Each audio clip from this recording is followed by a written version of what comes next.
El filósofo que cuestiona el mindfulness y cómo propone cambiarlo. El mindfulness moderno suele definirse como estar concentrado en el presente sin emitir juicios. Parecería que en nuestro tiempo hay un apoyo generalizado al mindfulness. Se afirma que la conciencia plena del presente puede reducir la ansiedad y el estrés, ayudar a las personas a enfocarse, a dormir mejor, a tratar la depresión y hasta aplacar el dolor de ciertos padecimientos.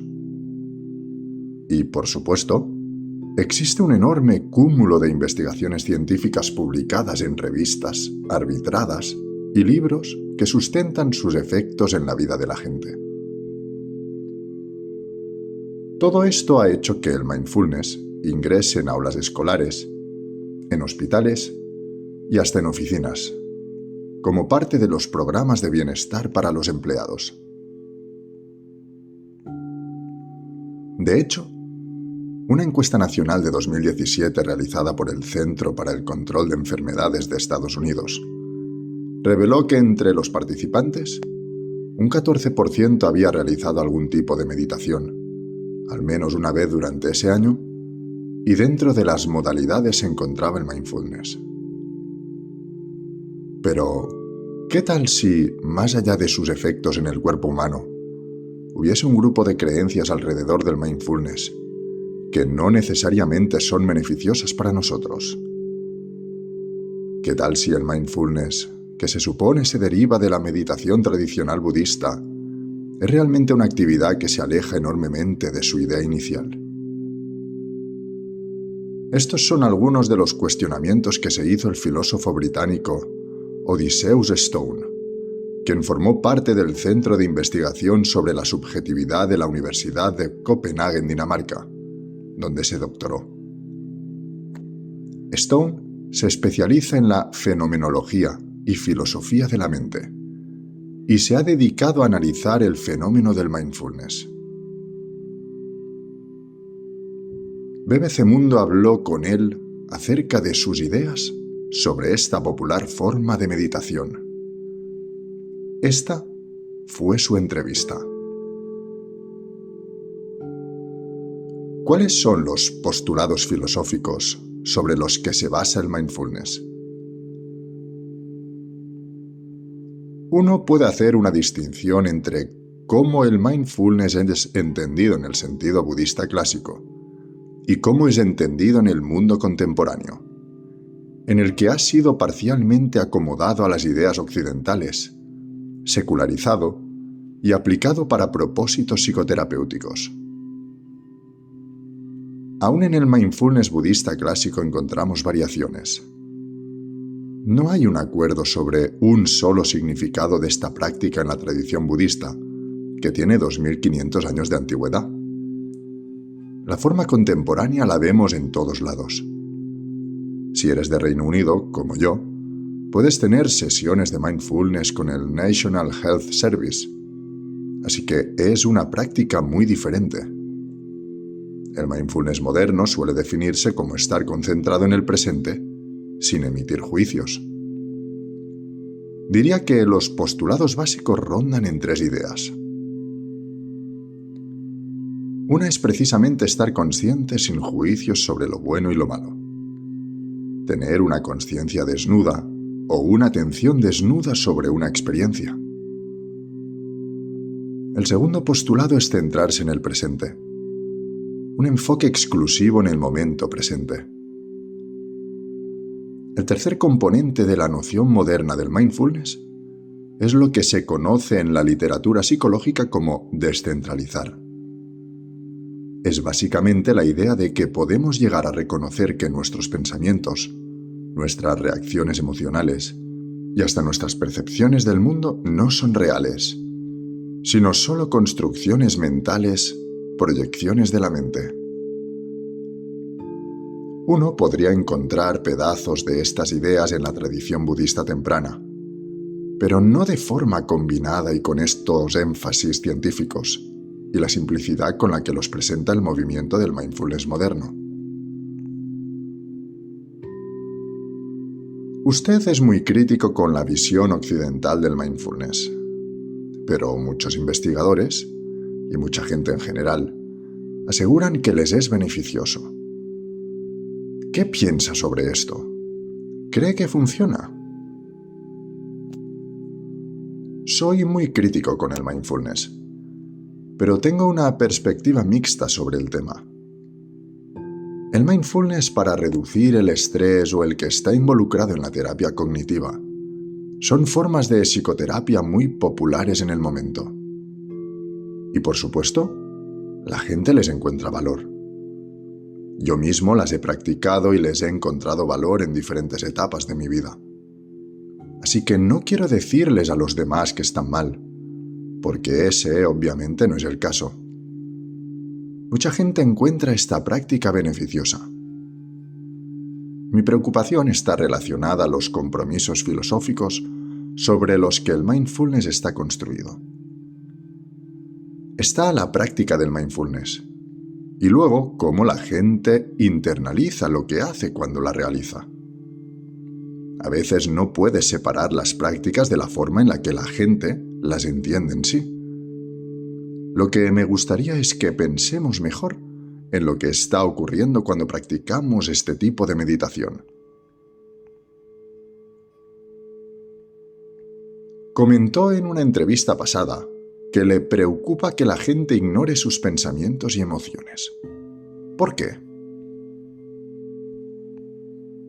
Esta idea se relaciona al concepto de descentralización que mencionaba antes.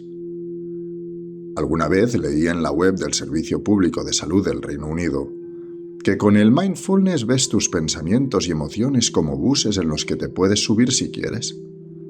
Pero solo son buses, que puedes dejar que pasen y ya. Muchas veces los ejercicios de mindfulness involucran este tipo de ideas. Mirar los pensamientos y emociones que llegan y en vez de investirlos con valor o significado, pensar en ellas como reflexiones reales de la realidad. Te invita solo a dejarlas pasar. Pienso que hay varios problemas con esto, porque no siempre hay una distinción clara entre los pensamientos que sí te deben importar y los que no. El mindfulness en sí no te ayudará a hacer esa distinción entre el pensamiento ansioso al que le debes quitar la atención y el importante en el que sí te debes centrar. También cuestiono esa idea de que al practicar mindfulness llegaremos a ver la realidad y que nuestros pensamientos solo son pensamientos y nuestras emociones son solo emociones. Por supuesto, esas ideas son otro pensamiento. Así que, ¿qué hay sobre el pensamiento de que esto es solo un pensamiento? ¿Nos puede dar un ejemplo de un pensamiento que no deberíamos ignorar? Por ejemplo, la situación en Medio Oriente. El extenso e intenso ataque de Israel sobre Gaza. Ese evento puede ser una fuente de ansiedad y disconformidad que te puede hacer sentir intranquilo. No pienso que la solución para este tipo de ansiedad, este tipo de pensamientos, es decir, esto es solo un pensamiento que no refleja la realidad, son el tipo de eventos con los que verdaderamente deberíamos estar comprometidos y no pensarlos simplemente como proyecciones en nuestra mente. Ese es un caso extremo, pero puede ser un caso común. Y temas como este son asuntos éticos y políticos que sí nos deberían importar. Quiero ir más profundo sobre las cuestiones filosóficas relacionadas al mindfulness que mencionó al comienzo de la entrevista. ¿Podemos los seres humanos no emitir juicios? En la literatura sobre mindfulness, no ser una persona prejuiciada se refiere a la manera en la que los seres humanos conciben el mundo a su alrededor. Experimentamos el mundo en términos de qué sentido y relevancia tienen para nosotros. Esto es una mirada fenomenológica. Cuando observamos a nuestro alrededor, no solo vemos datos neutrales. Hay que pensar en qué tenemos frente a nuestros ojos. Como en este preciso momento, que frente a mí veo un laptop. Además, estoy sentado en una biblioteca pública y hay una persona cerca de mí. Hay muchos ejemplos como este, en los que al percibir el mundo sucede una categorización, un significado de las cosas que experimento. Y soy escéptico con la idea de que no podemos experimentar nuestro alrededor porque es una característica básica para actuar. Si yo no pudiera ver la puerta frente a mí como una puerta, no sería capaz de abrirla y mucho menos de caminar a través de ella. ¿Y la atención? ¿Somos capaces de controlarla? En esta área, la literatura del mindfulness también es muy distinta al entendimiento clásico budista. El mindfulness contemporáneo tiene esta idea de que es una forma de entrenar al individuo para que tenga control sobre su atención y enfoque. Pero creo que en la literatura budista clásica, este no es el caso. La idea de que tenemos un yo interno o un agente interno que controla nuestra atención es rechazada en los textos clásicos. Y en mi opinión, mucha de la literatura moderna sobre las ciencias cognitivas también señala que es muy difícil controlar nuestra atención. ¿Para usted, la falta de enfoque es un problema social estructural? Los problemas de atención que muchos ahora mismo enfrentamos son por la perversidad de las tecnologías digitales y por lo que es llamado la economía de la atención. En el mundo moderno, la atención es un tipo de recurso por el que las plataformas digitales y las grandes compañías tecnológicas compiten. Pienso que hay aspectos del diseño de estas tecnologías, así como su tipo de estructura económica, con las que estamos ya muy familiarizados y somos un poco impotentes frente a su influencia en nuestra atención. El mindfulness puede marcar una pequeña diferencia, pero creo que estamos buscando en el lugar equivocado si solo nos centramos en lo que podemos hacer con nuestras mentes de forma individual para controlar nuestra atención.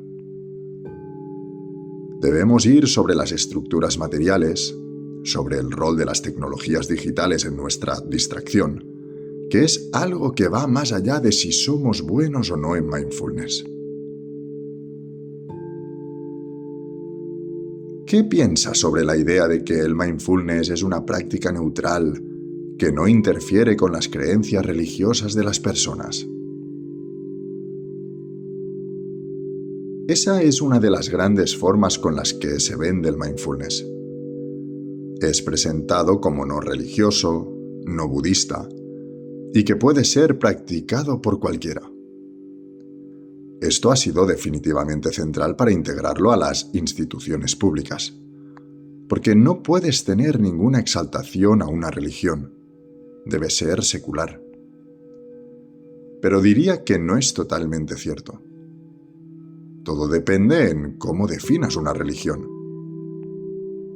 Hay quienes ven la religión como un grupo de creencias sobre cómo el mundo funciona, quizás creencias sobrenaturales, la creencia en Dios o en cosas similares. Y por supuesto, el mindfulness no requiere de que tú creas en algún ser sobrenatural. Pero ciertos académicos definen religión de forma distinta.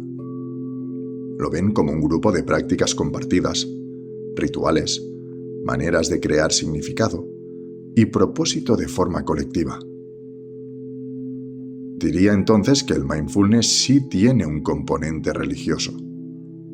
Tiene un elemento ritualista. Es una forma en la que la gente crea un propósito, un significado sobre su existencia.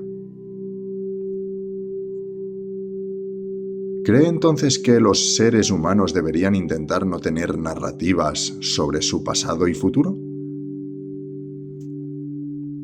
A veces en la literatura del mindfulness se establece que la narrativa del ser es un tipo de ilusión, que el sentido de nosotros mismos es una construcción falsa. Las narrativas tienen una función importante y un propósito. Pueden proveer estructura y sentido. ¿Qué es realmente el presente? ¿Podemos vivir completamente en el presente sin ninguna referencia al pasado o al futuro? En una publicación que leí recientemente, encontré que este postulado no es una visión dominante en el budismo del sur de Asia. Hay quienes están en desacuerdo con el asunto de vivir el presente. Soy escéptico con la idea de que se puede vivir completamente en el momento presente, porque, como dije en un principio, pienso que es una característica fundamental de nuestra experiencia del mundo, el hecho de que haya alguna referencia implícita sobre el pasado o sobre el futuro. Esta es la manera en la que le damos sentido a las cosas en nuestro alrededor. Cuando camino al refrigerador y lo abro y saco la leche, debo tener una idea de lo que va a suceder, así como algún entendimiento de lo que ocurrió en el pasado, para poder realizar una acción coherente en el tiempo. Esto es un concepto que muchos filósofos han analizado. El hecho de que nunca experimentamos puramente un instante presente.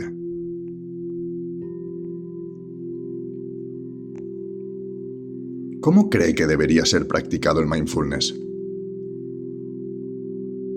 No quiero que la gente piense que no hay valor en estas prácticas. Pero en adelante, lo que me gustaría ver es una reflexión más crítica sobre estas características problemáticas del discurso sobre el mindfulness, al igual que más sensibilidad hacia las ideas budistas de donde vienen, y tal vez retar estos postulados modernos.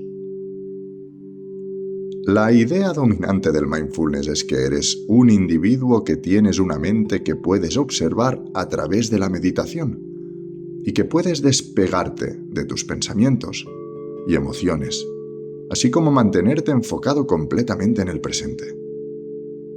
Pero creo que hay otras ideas en la meditación budista tradicional que pone énfasis en el otro, en el contexto en el que están insertadas las personas.